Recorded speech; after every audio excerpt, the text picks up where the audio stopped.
Hi అందరికీ. మీరు చూస్తున్నది real Raghav real estate YouTube channel.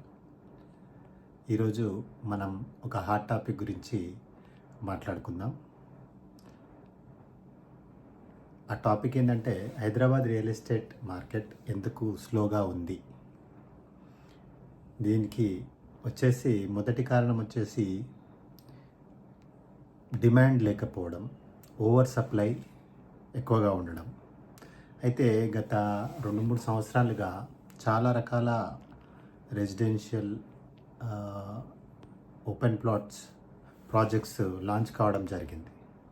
కాకపోతే డిమాండ్ లేకపోవడం వల్ల చాలా వెంచర్స్ అందుబాటులో ఉన్నాయి, చాలా ఇండ్లు అందుబాటులో ఉన్నాయి, చాలా ఫ్లాట్స్ అందుబాటులో ఉన్నాయి. అయితే డిమాండ్ లేకపోవడానికి కారణం రేటు అఫోర్డబుల్ రేట్స్ లేకపోవడం, మధ్యతరగతి బయర్స్కి అఫోర్డబుల్ రేట్స్ లేకపోవడం. అయితే చూసినట్టయితే 2014 నుంచి 2022 వరకు రేట్స్ గ్రాడ్యువల్గా పెరగడం జరిగింది. ఎవ్రీ ఇయర్ పెరుగుతూ వచ్చింది. చాలామంది ఇన్వెస్టర్స్ మంచి లాభాలను కూడా చూశారు. అయితే ఇన్ఫ్రాస్ట్రక్చర్ ఆ సమయంలో 2014 నుంచి 22 వరకు మన తెలంగాణ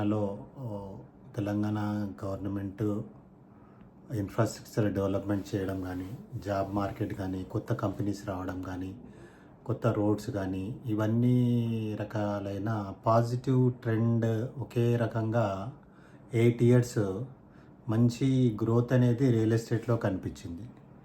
ఇండియా మొత్తంలో మన హైదరాబాద్లో పెరిగినంత గ్రోత్ ఎక్కడ ఏ సిటీ కూడా లేకుండా ఉన్నది అప్పుడు.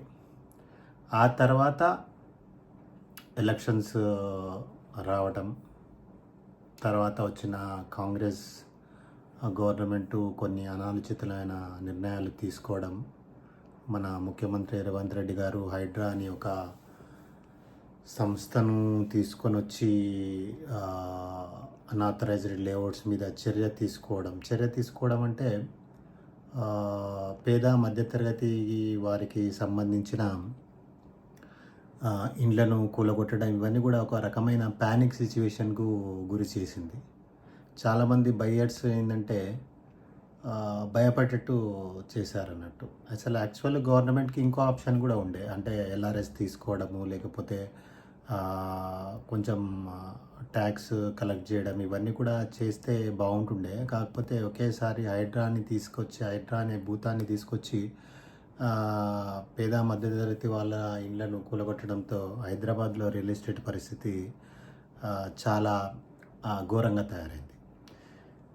ఎందుకంటే హైదరాబాద్ మార్కెట్లో దాదాపు వెంచర్స్లో లేదో అపార్ట్మెంట్స్ ఇన్వెస్ట్ చేసే కస్టమరు 20% డౌన్ పేమెంట్ కట్టి మిగతా 80% అనేది బ్యాంక్ నుంచి లోన్ తీసుకోవడం జరుగుతుంది. అయితే గవర్నమెంట్ ఈ విధంగా చేయడంతో కస్టమర్కి ఏమైందంటే, ఎందుకు రిస్క్ తీసుకొని లోన్ తీసుకోవడని, నేను ఒక ప్లాట్ తీసుకోవడం కానీ, అపార్ట్మెంట్ తీసుకోవడం కానీ ఎందుకు, ఇప్పుడు ఈ ల్యాండ్లో ఏ విధమైన ఏ చిన్న ప్రాబ్లం ఉన్నా గవర్నమెంట్ ఈ రకంగా వేధిస్తుంది అనేది ఒక రకమైన భయము middle class buyers plus apartment buyers, ఇలా రకరకాల ఓపెన్ ప్లాట్ తీసుకునే వాళ్ళందరికీ కూడా ఒక రకమైన భయంలోకి వెళ్ళిపోయారు. అయితే దానితోటి ఏమైందంటే, ఇప్పుడు యూనిట్స్ అనేటివి చాలా మిగిలిపోయి డిమాండ్ తగ్గిపోయింది.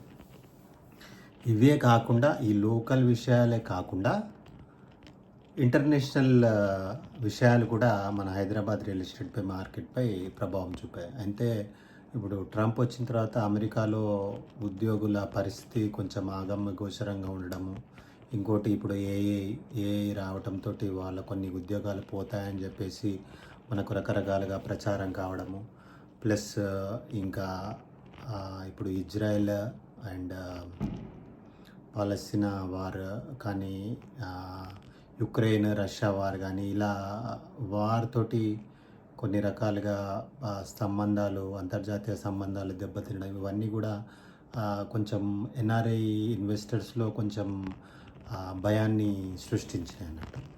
దాంతో దాదాపు మన హైదరాబాద్ మార్కెట్లో దాదాపు 25-40% వరకుగా ఎన్ఆర్ఐ ఇన్వెస్టర్స్ అనేది ఇన్వెస్ట్ చేస్తూ ఉంటారు. ఈ విషయాలన్నీ కూడా మన Hyderabad real estate market slow కావడానికి ఒక రకంగా ఈ కారణాలు కనిపిస్తున్నాయి మనకు. అయితే ఇప్పుడు ఇన్వెస్ట్ చేయవచ్చా అంటే, ఇప్పుడు ఇన్వెస్టర్కి కరెక్ట్ సమయం, సువర్ణ అవకాశం అన్నట్టు. ఎందుకంటే ఇప్పుడు ప్రైసెస్ అనేది స్టాగ్నేట్ అయ్యాయి, అంటే ఒక రేంజ్కి వచ్చి ఆగిపోయాయి. ప్లస్ మనం ఇప్పుడు ఇన్వెస్టర్ అనేది కొంచెం డబ్బు ఇన్వెస్ట్ చేయాలనుకుంటే కొంచెం అమౌంట్ అతనికి తక్కువలో కూడా, డిమాండ్ తక్కువగా ఉండడం వల్ల అతనికి తక్కువలో కూడా లభిస్తుంది. కాబట్టి ఒక మంచి ప్లేస్ని చూసుకొని, మంచి కంపెనీని చేసుకొని ఇన్వెస్ట్ చేసే ఇన్వెస్టర్స్కి మంచి అవకాశం. కాకపోతే కొంచెం లాంగ్ టర్మ్ ఇన్వెస్ట్మెంట్ విధంగా ఆలోచించి ఇన్వెస్ట్ చేస్తే చాలా బాగుంటుంది. ఈ విధంగా హైదరాబాద్ రియల్ ఎస్టేట్ మార్కెట్స్లో కావడానికి డిమాండ్ లేకపోవడానికి, మనకు డిమాండ్ ఎక్కువగా లేకపోవడానికి ఈ విధమైన కారణాలు గవర్నమెంట్ తీసుకున్న నిర్ణయాలే కానీ, ప్రైస్ విషయమే కానీ, ఇవన్నీ కూడా ఉన్నాయి.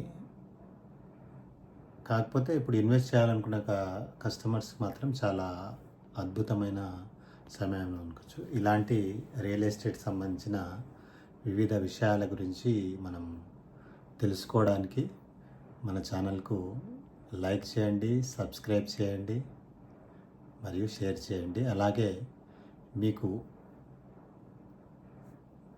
హైదరాబాద్ రియల్ ఎస్టేట్ స్లోగా కావడానికి మీరు ఏ రకాల కారణాలు ఉన్నాయో కామెంట్స్లో మాకు తెలియజేయండి.